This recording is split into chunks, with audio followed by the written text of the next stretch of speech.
Olá, seja bem-vindo mais uma vez aqui ao canal CNB Notícias. As informações da política do nosso país, como está Brasil e Brasília. E você fica sabendo, é por aqui. Para você que está chegando agora no nosso canal, te convido a se inscrever, ativar o sininho das notificações na opção todas e também, se gostar, dar um joinha, comentar e compartilhar no nosso vídeo. Eu fico muito feliz com a participação de todos vocês. Para você que está sempre por aqui, mais uma vez, seja bem-vindo e muito obrigada pela sua presença. Vamos começar as informações de hoje para você ficar por dentro de tudo. Olha só, ele vem aí. Bolsonaro está chegando, já está tudo certo para ele chegar na quinta-feira de manhã em Brasília e o Planalto planeja fechar a Praça dos Três Poderes para impedir motociata. Sim, senhor, vamos ver aí o que vai acontecer. Nós vamos ficar atentos para contar para vocês. E segundo informações de interlocutores do Planalto, o governo Lula está estudando sim uma possibilidade de fechar parte da esplanada dos ministérios e a Praça dos Três Poderes para evitar uma possível motociata no dia 30, que é a quinta-feira, previsto para a chegada do Bolsonaro. De acordo com as informações, o atual governo entende como uma afronta o tradicional passeio de moto do ex-mandatário passando em frente ao Planalto. Segundo a fonte, a informação é que há a possibilidade de fechar a Praça dos Três Poderes para que não haja confronto ou intimidação ao novo governo. Jair Bolsonaro, como eu disse, chegará em Brasília por volta das 7h10, 7h15 do dia 30, quinta-feira. Para o seu retorno, o presidente do PL, Valdemar Costa Neto, pediu ao governador do Distrito Federal, Ibanez Rocha,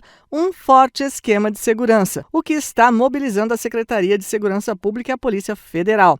O PL organiza uma mega recepção ao principal líder da direita no Brasil, com expectativa de 10 mil pessoas. Nas redes sociais, vários perfis estão convocando informalmente para que apoiadores estejam no Aeroporto Internacional de Brasília para recepcionar o ex-presidente. Bolsonaro retorna com a missão de assumir a oposição ao presidente Lula, enquanto o governo atual luta para destravar sua agenda no Congresso. Essa informação é da nossa fonte Hora de Brasília e você acompanha junto com a gente aqui neste canal o desenrolar do que vai acontecer. Fique atento porque a qualquer momento a gente traz mais informações a respeito da vinda de Bolsonaro. A gente percebe por essa informação que o governo atual está com receio do que vai ocasionar essa chegada e uma boa recepção a Bolsonaro, né? Uma demonstração de carinho do povo, uma demonstração de apoio que pode balançar as estruturas do governo atual. Eles estão tentando impedir. Vamos ver o que vai acontecer. Enquanto isso, eu continuo falando para vocês aqui do que está acontecendo no governo. Sim, mais um fracasso do governo Lula. A equipe não conseguiu negociar o limite da taxa de juros do consignado do INSS.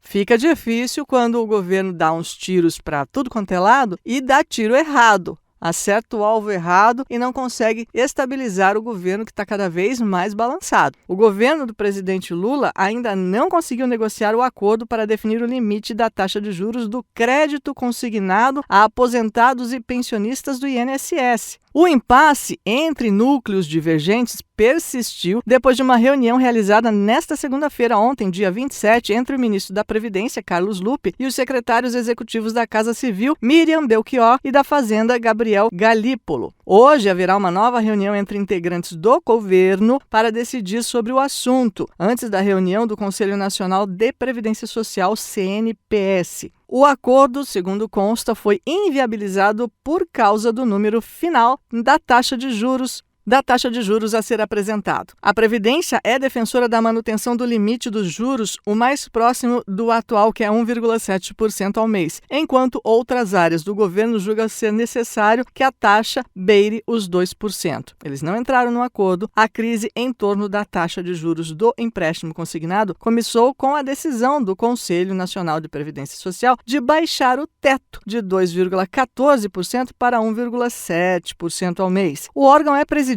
pelo ministro da Previdência, Carlos Lupe. Embora seja uma prerrogativa do Conselho, a medida foi tomada sem consulta da área técnica da Fazenda e tampouco contou com a chancela do ministro-chefe da Casa Civil, Rui Costa. Enquanto a legitimidade da redução dos juros ainda era discutida internamente na esplanada dos ministérios, os bancos reagiram à medida e determinaram a suspensão temporária da modalidade. Vocês entenderam? Os bancos não concordaram com essa taxa reduzida que eles estão querendo implementar e suspenderam esses empréstimos consignados, essa modalidade de empréstimo. O que acontece agora? O congelamento dos empréstimos contou com a adesão de bancos públicos, como a Caixa Econômica Federal, o Banco do Brasil e também dos bancos privados, como o Itaú Unibanco. As instituições financeiras argumentaram que o patamar de 1,7 fixado pelo Conselho inviabiliza a operação, pois deixa a margem de lucro das instituições negativas. Bom, gente, só para dar uma resumida nesse monte de palavras floreadas para você que está acompanhando nosso canal, o governo tentou, através do Conselho, reduzir ou manter abaixo essa taxa, né? Uma taxa que já devia ter sido ampliada de alguma forma para acompanhar os níveis de inflação e tudo mais. Você que entende um pouquinho de economia vai entender melhor. Mas só para resumir assim, eles queriam deixar essa taxa num patamar de 1,7, que não é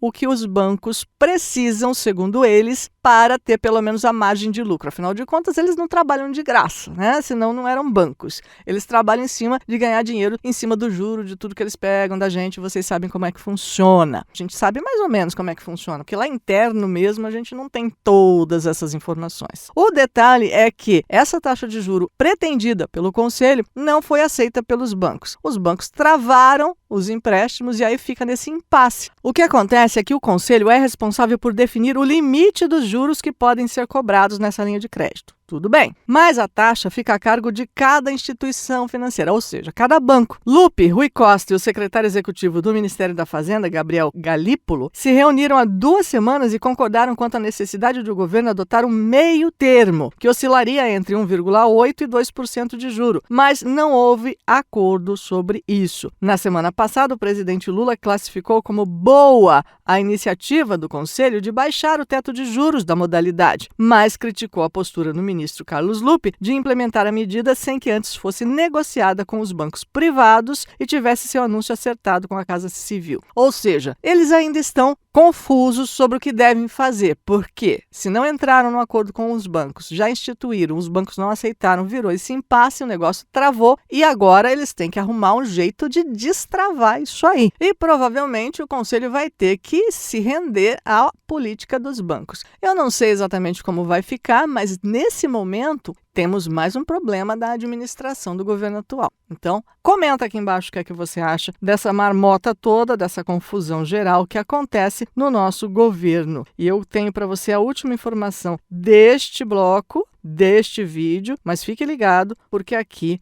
você vai ficar sabendo o que está acontecendo. O que eu vou falar para você agora para encerrar o vídeo é sobre o ministro Flávio Dino. Ele vai ser ouvido na Câmara pela Comissão de Constituição e Justiça. Pelo menos está marcado para ele ser ouvido. O ministro da Justiça e Segurança Pública, Flávio Dino, tem audiência marcada na Comissão de Constituição e Justiça da Câmara dos Deputados nesta terça, hoje, dia 28 de março. Eu não sei como vai ser o comparecimento dele, como vai ser essa audiência, mas nós voltamos depois, em um próximo vídeo, para contar para você aí o resultado do que aconteceu. Então fique ligado aqui no canal. Se você ainda não se inscreveu, já se inscreve. Se você não deixou um joinha, aproveita, deixa um joinha para a gente, que ajuda muito a gente a continuar informando você do que está acontecendo. Nesse conselho, ele vai ter que explicar as ações que foram adotadas pelo governo durante os atos do dia 8 de janeiro, que culminaram na invasão e depredação das sedes dos 3 poderes em Brasília. Ele é o primeiro a depor, nesse caso, a convite dos deputados, tanto da base como da oposição. Eu já comentei com vocês em vídeos anteriores aqui nesse canal que ele foi convidado. Ele pode até não ir, porque foi apenas um convite, ele não foi intimado. Mas a gente espera que ele compareça e vamos ver o resultado do que vai acontecer depois disso. Além dos atos de 8 de janeiro, ele vai ter que esclarecer as mudanças na política de controle de armas do governo federal, decretada no primeiro dia do governo Lula, e também a visita que fez ao Complexo da Maré no dia 13 de março. E um balanço dos primeiros meses de atuação à frente do Ministério, citando prioridades e diretrizes para o restante do ano. Líder da oposição na Câmara, o deputado Carlos Jordi, do PL do Rio de Janeiro, disse que vai questionar também sobre a tentativa de intimidação de parlamentares, peticionando ao STF que censurasse os mesmos sobre o ingresso de uma notícia-crime por fake news do ministro ao STF. Então, haverá um questionamento também sobre essa petição que ele fez de denúncia-crime contra alguns parlamentares por fake news sobre ele. Quando ele diz fake news, quando o ministro da Justiça, Flávio Dino, disse que foram fake news, é a respeito da ida dele lá no Complexo da Maré, sem muita segurança, e todas aquelas conversas que a gente já ouviu a respeito do que aconteceu. E outras coisas também que os parlamentares questionaram a respeito de atitudes do ministro da Justiça, que ele considerou fake news. Mas eu conto para vocês depois o resultado de tudo isso, se ele comparecer. Já o deputado Marco Feliciano, do PL de São Paulo, também diz que vai pedir esclarecimento sobre a imposição de um sigilo das imagens captadas pelas câmeras do Palácio no dia 8 de janeiro. Há um pedido de sigilo sobre algumas câmeras do que aconteceu lá. E isso é muito estranho, para dizer o mínimo. Eu quero saber a sua opinião a respeito de tudo isso aqui no nosso canal e eu já vou te esperar para o próximo vídeo com mais informações, porque estamos atentos ao que está acontecendo e aqui no canal CNB Notícias eu conto tudo para você, meu amigo. Então não esquece de deixar um joinha se você não deixou ainda e se inscreva se você não tiver inscrito, porque eu vou estar te esperando muito em breve com mais informações. Até já!